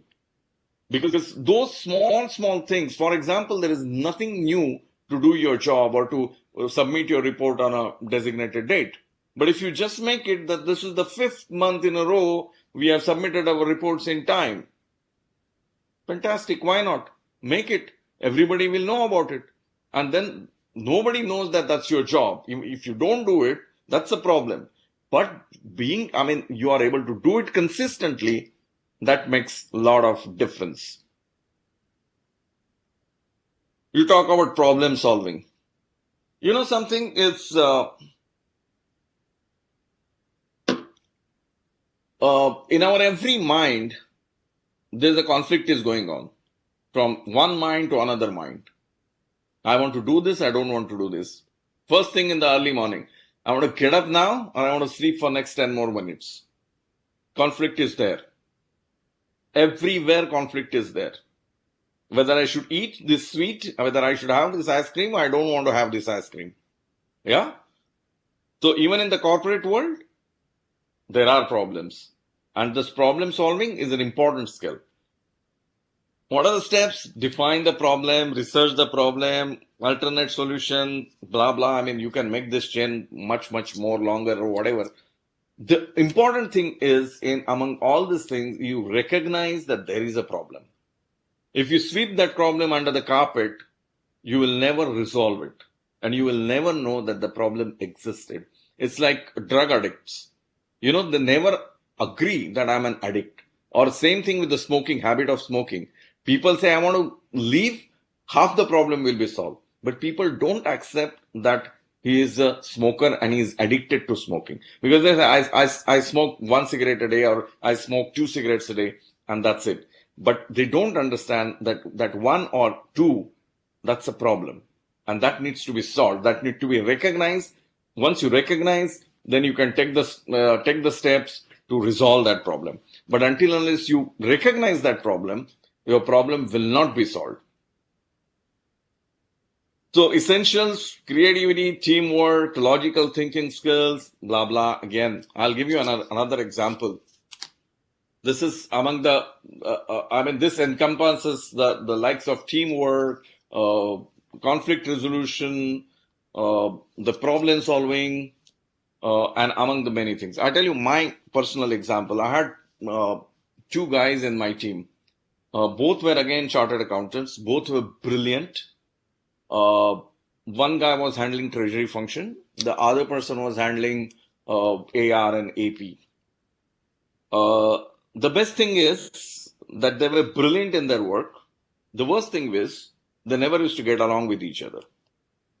So if I tell something to one person, the other guy would come and complain that you have given that job to him and I'm not able to do it, and blah, blah, blah, you're doing a favoritism, blah, blah, blah. If I give him that job, he will another complaint from other guy, you always give good jobs to this person, X, Y, Z, blah, blah, blah. And not only me, my boss was also fed up of this. And I did not know what to do. So I told my boss, okay, I'll solve this problem in a different way, but there is a risk involved in it. He said, go ahead, do whatever you want. What I did, I prepared the termination letters for both the people, for both of them. One Thursday evening, I called them to the meeting room. I gave them the resignation letters, the termination letters. And I said, from tomorrow onwards, I no longer require your service. Both were shocked. And said, sir, what happened, blah, blah, blah. I said, listen, you could be the best workers. I agree. And I also agree that I don't have enough talent in the office to fill your gap or the void what you're going to create now. But I can't live with this, your attitude, both the people fighting, and there is in the accounting team of 20 people, there are always 2 or 3 groups, and you two, the main pillars of my accounting team, they don't get along with each other. So one person slowly asked, sir, is there any solution? I said, yes, there is a solution. If you want to take it. He said, what? I said, these letters are with you, which are the termination letters. Now, I'm going to leave the room. You sort it out within yourselves what the problem is. Whatever time you want to take. I'm going to sit outside. I'm going to lock the room from outside. Once you resolve it, you knock the door, I'll open the door. And at that time, I want 2 smiling faces or only 1 smiling face. The other guy agrees to leave, or both of you leave. The choice is with you. And everybody, both of them started again arguing, sir, this is not the way, I should not, blah, blah, blah. I said, I don't want to listen, I'm leaving. It took me about 1 hour. And 1 hour, after 1 hour, both of them came smiling, and I resolved that issue forever. And I don't know what risk I had taken, but it was definitely an out-of-the-box solution. And finally, we were able to resolve. I never asked them what happened, what they agreed between them, X, Y, Z, nothing. The problem resolved. So it's something like that. You need to take some bold actions, out-of-the-box actions to resolve the problems. Time management. Again, the whole 8 or 9 things I'm going to complete in about 1 hour. This just doesn't do justice to any of these soft skills, because again, time management, I've done a 1-day program. Unfortunately, we don't have much time to delve on everything. But keep one thing in mind. It's those 24 hours are there for every one of us. The most important thing is how we use those 24 hours. Our Prime Minister Modi has 24 hours. A beggar on the street also has a 24 hours. Somebody like Neeraj Chopra, the Olympic medalist, he also has 24 hours. And we also have 24 hours. How we use is totally in our hands. I tell you what, one of the way to control this, first thing you start writing down that where you spend these hours and how you make use of it. But one of the research has found is that how you control your inbox. And one of the research said that one particular person who really said that I have the time management issue and I'm not able to complete my things in time, they found that he had something like 159 inboxes. So there's no way that he was going to manage those 159 inboxes. The maximum inboxes you can manage is about 6. Now, what do you mean by inboxes? Is number one is your email IDs. Now, I'm sure you have one personal email ID and one probably official email ID. You will have probably a mail. You will have probably Facebook, LinkedIn, those kind of social medias, and probably another 1 or 2 inboxes. So if you manage these 5 or 6 inboxes, and attend to the tasks which you get through these inboxes, you will be able to manage your time very well. But that is not enough, because you also need to cut down on what you receive. And one of my ex-bosses used to give me a simple example. He said, if I touch a paper, I have to resolve it, otherwise it's not useful. He says, I don't leave any paper on my desk, either at home or in office, which is unanswered or unresolved. If it has to be relooked at it, the paper has to undergo some changes. So how you address those issues is equally important. And to do all these things, you need to plan your day properly. That is one of the most important things. The problem with all of us is we lack planning. And in that planning, we always have to manage these inboxes. Because, for example, whenever I talk to my colleagues, my friends, and one of the things I ask, and I have, with Pradeep ji also, we have talked several times, what books are you reading? And Pradeep ji had sent me a lovely list, which I think 100 best books or something, which I have not managed to read. But whenever I talk with my friends, they say, oh, there's no time to read. Now, why there is no time to read? You can make 10 minutes, 15 minutes, 1 hour in the day. There has to be some, and today there is a Kindle and there are various apps where you can listen to the books. I mean, I don't like it, that electronic way of reading, but if there is a will, there has to be some way and somebody has to manage it. It's just not reading. I mean, it could be that you want to watch some performances. You want to cook your food.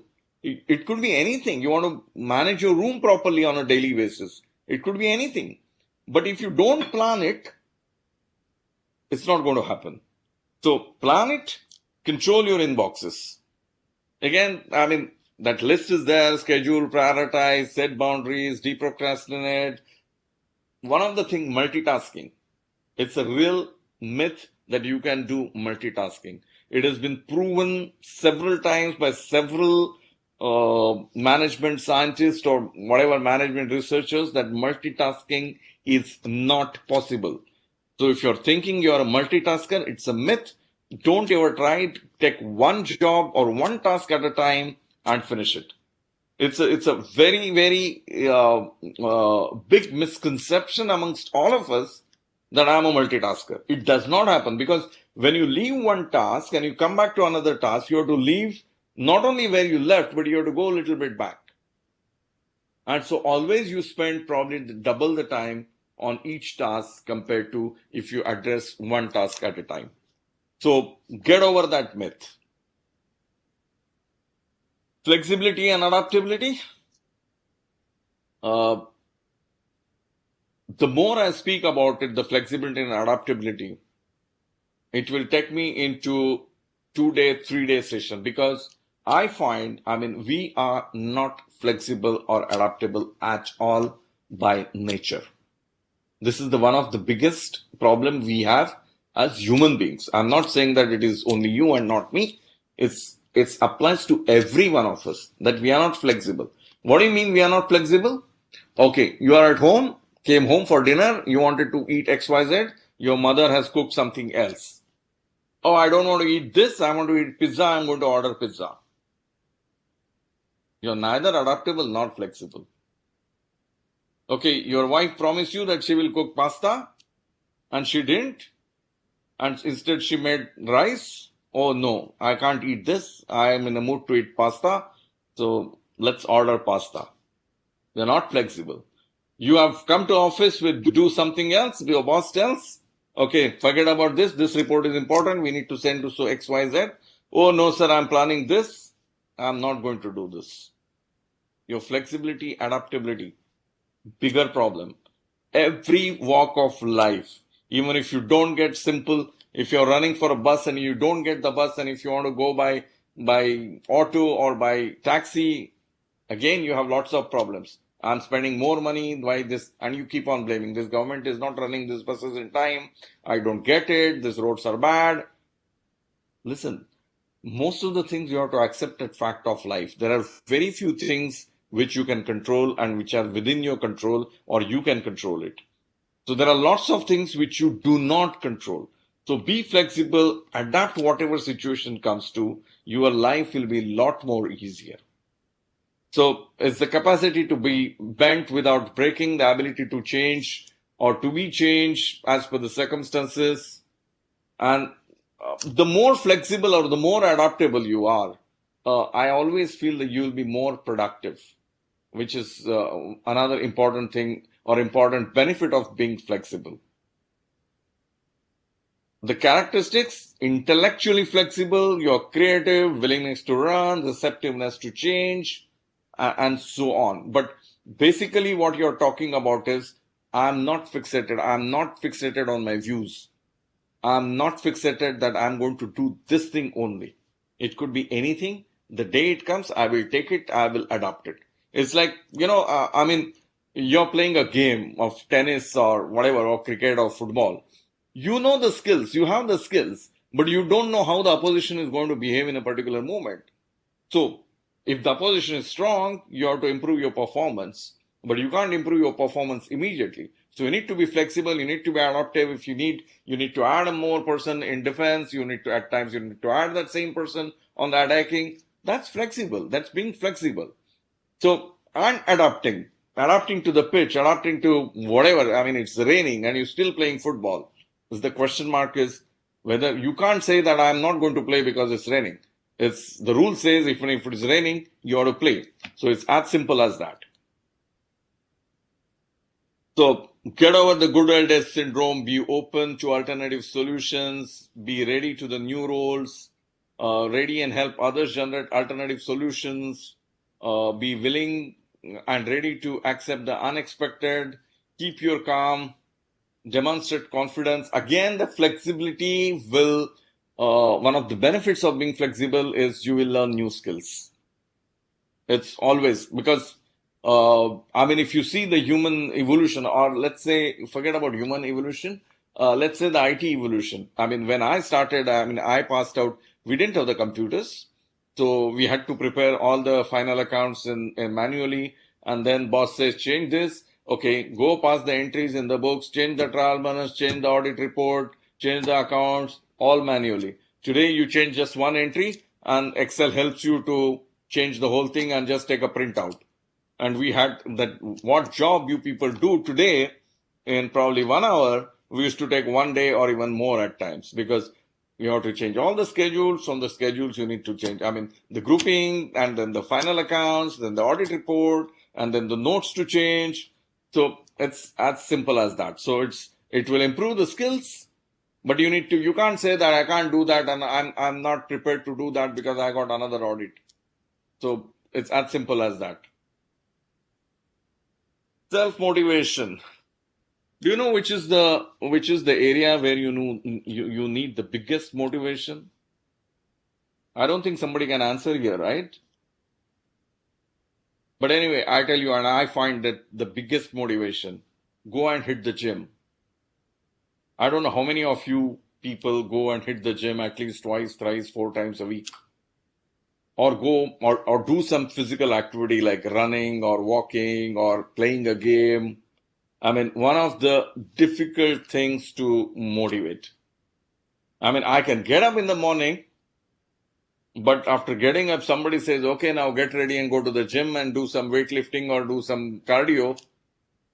The most difficult thing. How do you motivate yourself? Self-awareness, self-management, self-motivation.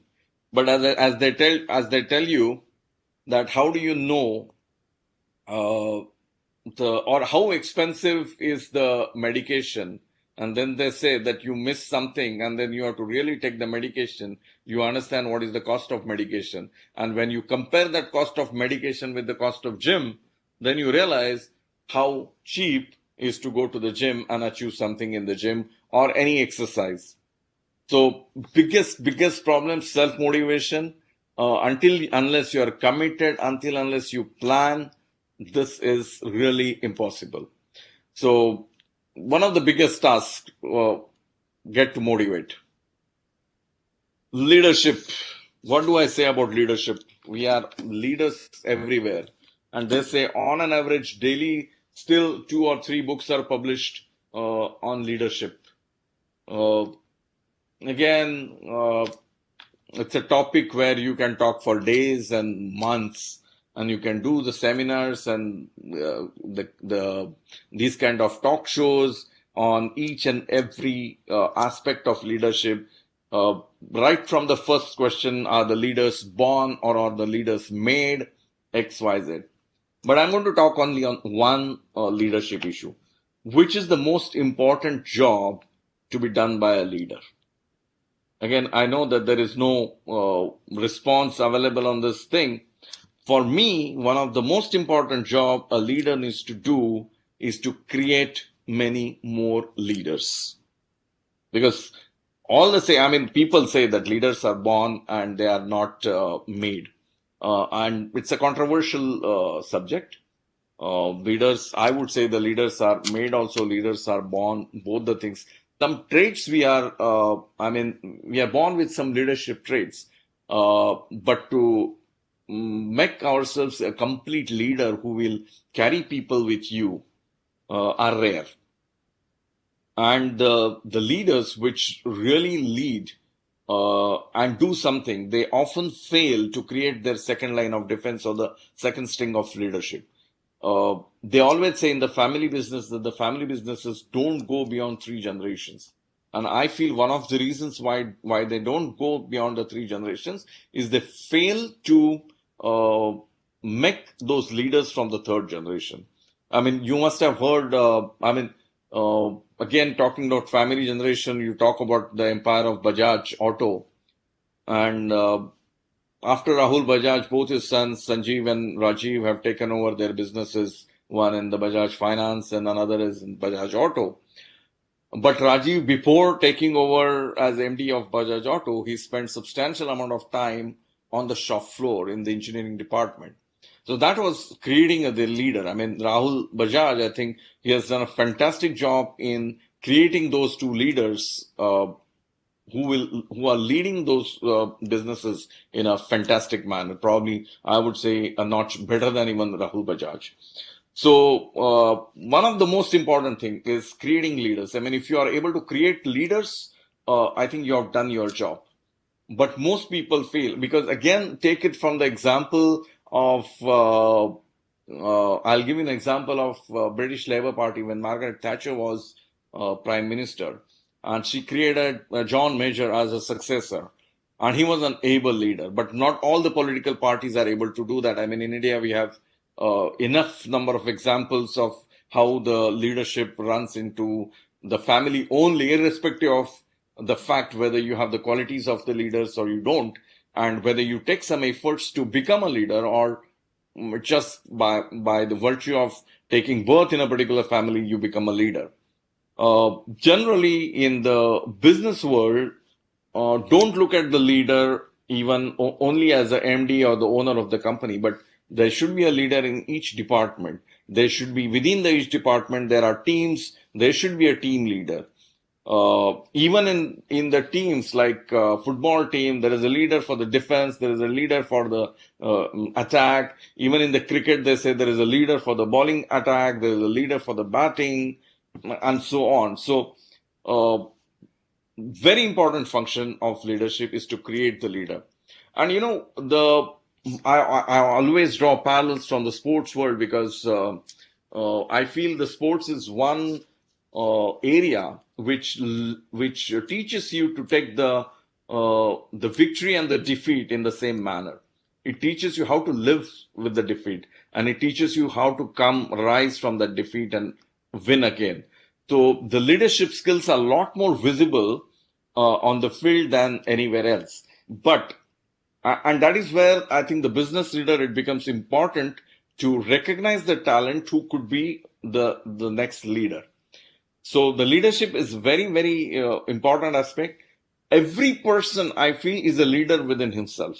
He leads some activities on his own.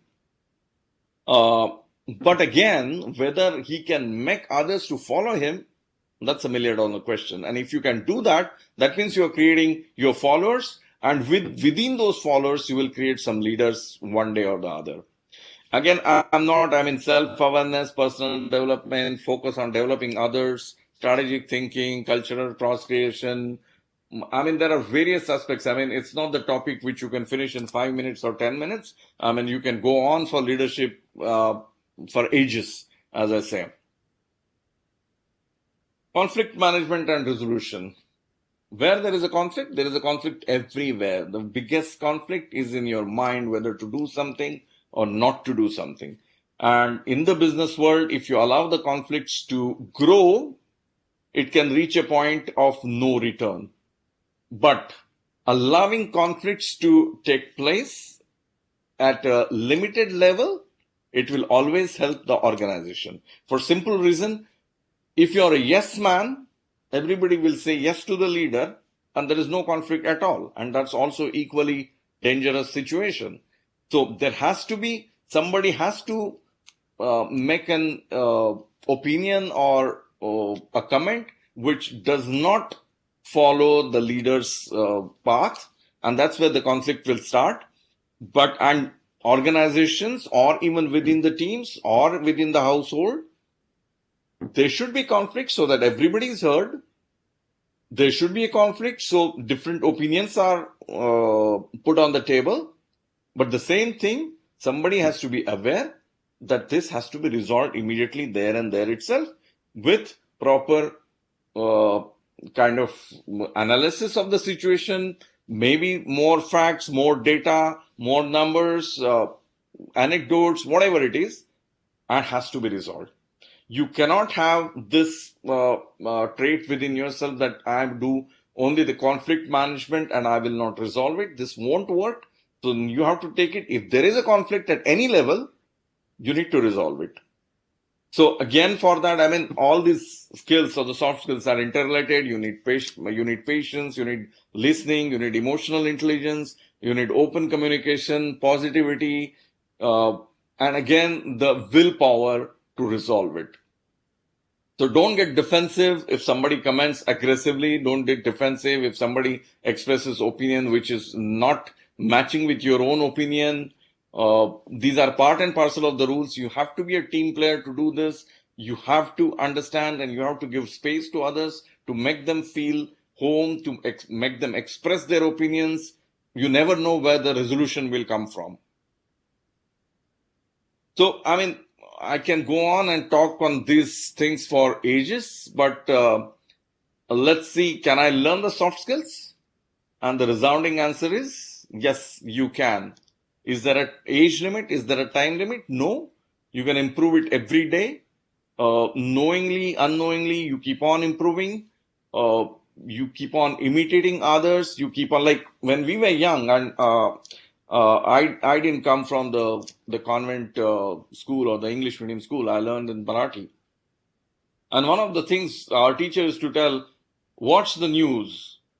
And that time, I mean, I don't know, I mean, Doordarshan News, those like Tejeshwar Singh and Rennie Simons and the Gitanjali Ayers, those were our heroes those days. I mean, we used to listen 9:30 news for half an hour. We used to listen to news just to improve our English, you know. And I think because I think still many people do that. But which are the ways to learn it? I mean, there are lots of things. Participate in self-reflection, be open feedback, be positive, step outside your comfort zone, do courses, learn every time, practice. Like I always do the thing when I started speaking. I mean, one of the things I had like, where is the audience? And if you don't get an audience, how do you practice? So the two things which you can also do, stay in front of the mirror, talk to mirror, which will improve your eye contact, which will know where your body is behaving, how your hands are moving, how your feet are moving. And if you want live audience, collect the kids around you. Okay? They will give you the most candid comments. They will laugh at you if you do some odd things. They will criticize you. Half the things they won't understand, but they will pretend as if they have understood everything, and then they will give you opinion and you can improve on this. So anywhere you can learn. There is no limit that what you can learn and where you can learn and how you can learn. So always soft skills are something which you can improve till you die, literally. Every day there is something to learn. So I think today is the day. I think you can start learning. So I think I'm just at 6:30. I think I can take some more questions if there is any. And I'll stop here. Thank you once again, Pradipji and Gangadharji, for giving me opportunity. And I hope our audience is learning something from me. Yeah, and Nandan, before Mr. Ranganathan proposes vote of thanks to you, I would like to ask a question that I saw that you had gone for IPL match, but you aren't in the stadium when many in Dubai are there today. So what prompted you to miss the live match today? No, I didn't want to go to the live match today. Fine. India Thank you. Pakistan is always what shall I say? It's more exciting, but I think I mean, see, the different kind of enjoyments. I mean, once you're on the stadium, you're doing a lot more things other than concentrating on the game. When you're at Right. home, I mean, now from now here, I will go to my friend's place, and we are about 20 people there gathering tonight. So watching Right. the match together. You Right. know, it's our CA Marathi group, so we are together again today. Right. And I Right. already have lots of messages on WhatsApp. Where are you? Where are you? So Yeah. there. So I mean, of course, I mean, you know that I don't miss many sports, especially the Right. live events. But this was one of the events I didn't want to go, and maybe I'll go for the finals. Yeah. Let's hope that India reaches finals soon. Yeah. And with this, I request Mr. Ranganathan to please propose a vote of. Yeah, I am also watching TV simultaneously, and India is not doing well at the moment. Oh, Sir, that's bad. sir, your session was a 360-degree look at soft skills. We understand what soft skills are and why they are needed, but your session laid emphasis on how to acquire those, which is the most essential thing. And people rightly say, sir, that soft skills are hard to acquire. Your chart on various filters to decide whether to talk or not was very interesting. Your team building tips was quite a learning. The way you resolve the conflicting team members in your organization was also very, very interesting. The out of box thinking. Your caution on flexibility and adaptability was also thought provoking. Your views on self motivation and leadership are also well taken, sir. You rightly said the biggest job of a leader is to create more leaders. You emphasis on succession planning, and you also very well covered, sir, the conflict management and finding resolutions. Your tips on improving soft skills are really very excellent, sir. I hope the session has ended very well. I hope today's match also ends very well in India's favor. Thank you so very much, sir, for your words of wisdom and for your time. We learned a lot from you. Thank you, sir. Thank you. Thank you Thank so you. much for your kind words. Thank you. So today we end this program, and thank you so much for to everyone, all the members, and thank you to all the speakers. Stay safe, have fun. Goodbye. Bye. Bye.